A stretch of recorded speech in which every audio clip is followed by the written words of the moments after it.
और इंद्रियों का दमन करना। दमन का मतलब उपेक्षा कर देना, उनकी जो विषयों की उपेक्षा करना। धर्म पालन के लिए कष्ट सहना, जो हमारा धर्म है ना, उसकी पालना के लिए हमें कष्ट।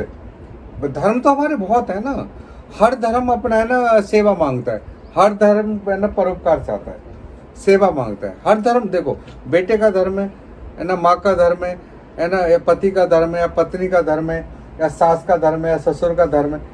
सारे धर्म से ही तो होता है भाई। अंग्रेजों में क्या कहते हैं, लॉ के अंदर, नियम के अंदर, वहां क्या कहते हैं, mother in law, father in law, law में फादर, लॉ के अंदर नियम के आधार पर। हमारे क्या कहते हैं, धर्म के आधार पर। हमारे यहाँ धर्म के आधार पर, उनके यहाँ पे क्या है, लॉ के आधार पर। कहते हैं ना brother in law, sister in law, law के आधार पर बहन।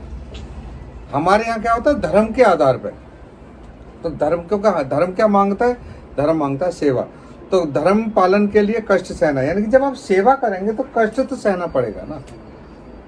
बाहर भीतर से शुद्ध रहना, यानी कि आपका शरीर भी शुद्ध रहे और अंतःकरण भी शुद्ध रहे, यानी कि अंदर से आपके जो विचार हैं, यानी जो आप सोच रहे हैं वही बोले, वही आप करें।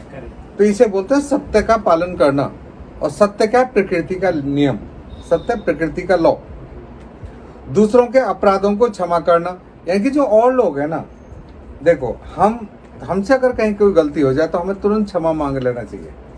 और अगर कोई दूसरा अगर कोई गलती करता है तो अगर वो क्षमा मांगे तो हमें उसके अपराधों को क्षमा कर देना चाहिए। लेकिन अपराधों को क्षमा करके ये भी नहीं है कि हम फिर तुरंत उसके क्लोज जाएं, ना ना ना ना, थोड़ा सा संभल के रहना जरूरी है। क्योंकि यहाँ हमारे शास्त्र में कई बार गलतियां हो चुकी हैं। शास्त्र के अनुसार जब हमने व्यवहार किया है तो कई बार गलती हो चुकी है कि मोहम्मद गौरी को कई बार पृथ्वीराज चौहान ने माफ कर दिया था। पकड़ते थे और माफ कर देते थे, पकड़ते थे माफ कर देते। लेकिन मोहम्मद गौरी ने तो माफ नहीं किया पृथ्वीराज चौहान को। लेकिन दूरी बना लो ना, माफ करना है तो दूरी बना लो ना।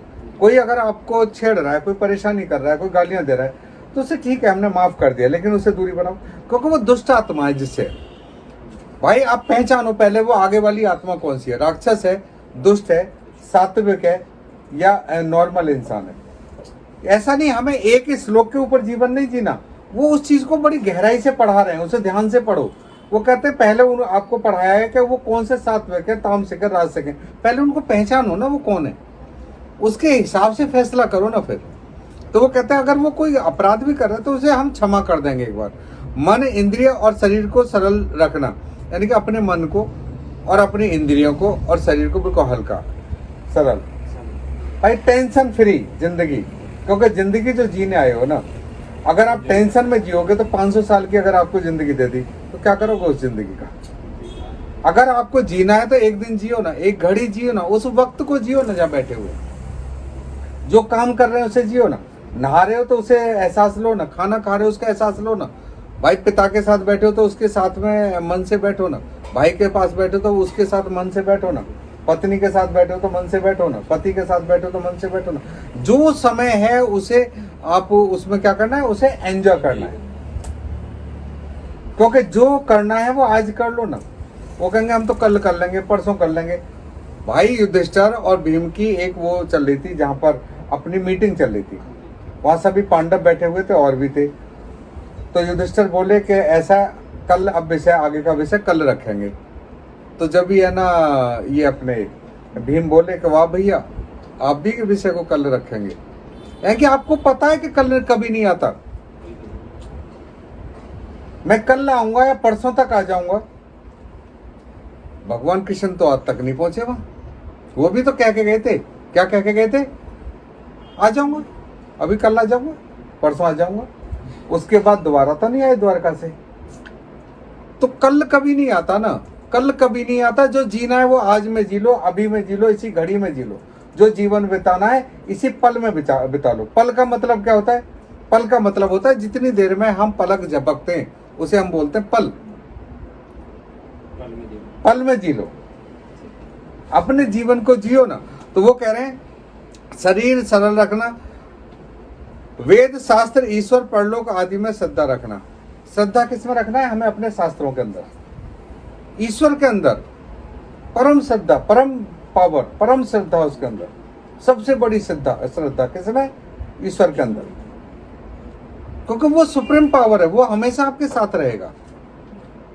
आप इस शरीर में पहले भी आपने बहुत शरीर छोड़े, आगे भी बहुत शरीर लोगे आप, ऐसे घर पहले भी आपने छोड़े, इन घरों को भी छोड़ोगे, इन रिश्तों को भी छोड़ोगे। जब आप इस संसार से जाएंगे तो इस शरीर को अपने आप जाते हुए भी देखेंगे, अपने आप से हटते हुए भी देखेंगे, इस शरीर को जलते हुए भी देखेंगे, और अपने रिश्तों को भी दूर से देखेंगे। और कितने दिन देखेंगे? 13 दिन तक। जब 13वीं होती है तो वहां से फेयरवेल पार्टी तो वहां होती है ना। जब 13वीं हो जाती है तो 13वीं में कहते हैं कि अब जो इस आत्मा को जो पसंद था वो हम इसको दे चुके, और आज से इस आत्मा का हमसे कोई संबंध नहीं।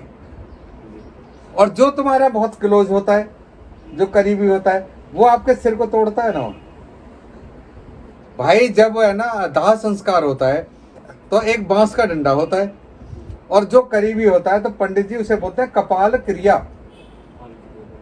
तो कपाल क्रिया कराते हैं, उसको तोड़ देते हैं सिर को। क्यों तोड़ते हैं? कि इस आत्मा को, इस शरीर को हमारी कोई याद ना रहे यहाँ की। 24 घंटे भी नहीं बीतते और पूछ लेते हैं हमारी याद ना आए इस आत्मा को, इस शरीर को हमारी याद ना आए। और कौन तोड़ता है? जो तुम्हारे सबसे क्लोज है, क्लोज रिश्ता है, जो करीबी रिश्ता है, जो सबसे करीबी रिश्ता होगा, वो आपका दाह संस्कार करेगा। बेटा है या जिसका बेटा नहीं है, भाई है जिसका भाई नहीं है, पिता है पिता जिसका नहीं है, वो जो तुम्हारा सबसे क्लोज संबंधी होगा, जो तुम्हारे शरीर का क्लोज संबंधी होगा, तो वहां पर है ना वो कपाल क्रिया करता है। वेद शास्त्र ईश्वर परलोक आदि में सिद्ध रखना। परलोक कितने लोग हैं? एक मृत्यु लोक, यहाँ मृत्यु होती है ना इस संसार में। एक अपना देवलोक जहाँ देवता वास करते हैं। तीसरा है ब्रह्मलोक, जो देवताओं से भी ऊपर है, जो पावरफुल है, जहाँ पे परमात्मा वास करते हैं, उसे बोलते हैं ब्रह्मलोक। और जहाँ देवता वास करते हैं उसे बोलते हैं देवलोक।